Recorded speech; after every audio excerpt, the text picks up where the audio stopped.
რომ ჩვენი მეგობარი გვეუბნება, რომ ჩემი ბოიფრენდიო არისო ბრაიან მოლკოს პროდიუსერიო და fuck off. ხო, ასებოს პროდიუსერიაო და იმისი და ამისი და პროდიჯი და რაღაცებს ყვება და როგორი დროა, იცი რომ არ არის iPhone-ები ჯერ რომ დაგუგლო პონტი არ არის და მეთქი მაიცა თუ შემიძა მახა. ჩვენ ერთმანეთს გადავხედეთ რომ ქართველი გოგოა. Yeah, of course. და არში სახში მივედი დაუგუგლე ეს ტიპი და დიმიტრი ტიკოვი.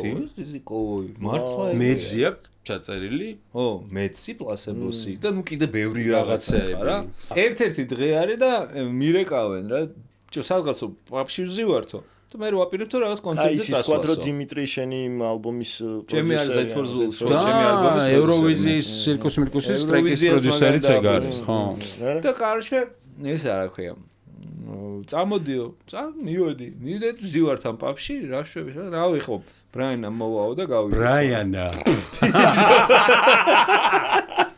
ბრაიანა მოდის ბრაიანა. სავარაუდოდ ჩვენ მე მომწერე, რომ სიხ ბრაიანა მოვა და მე უთხარი რომ ბაიცა რა ერთი წუთით რა. ბიჭო, ოღონდ ხოცი ახლა ეს თელი ცხოვრება მარტო ტელევიზორში რო ყავს, ნახე და აი ამ ხელა ბრაიანა მოდის.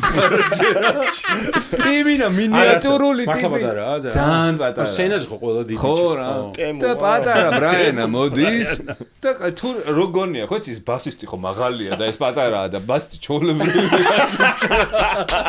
ანუ გონდრის როა ხო ეფექტები რაღაცა დიდი მაგიდა რო დგას და პატარა. და არჩი ბრაიანა მოდის და რაღაცა და ბიჭო ხო და ვინც არის ცნობდა იმას აცნობე რაც და ეს გოგო ეუნება რომ გაიცანიო შენი ყველაზე დიდი ფანია და ანუ ხვდები არავინ არ არის ეგრევე ბანძი ტიპი გავიჩინე ანუ უთხარ მუსიკოსია რაღაცა და ფანიო და იმან who's not ანუ ვინ ხო ანუ ვინ არ არისო რა ანუ აუ ბოლო ნიკა იყო ძალიან იმედგაცრუებული ხო მაგრამ ნუ მე მთელი საღამო ერთად გავატარეთ ვიგულავედი რაღაცა თავის შვილის სურათებს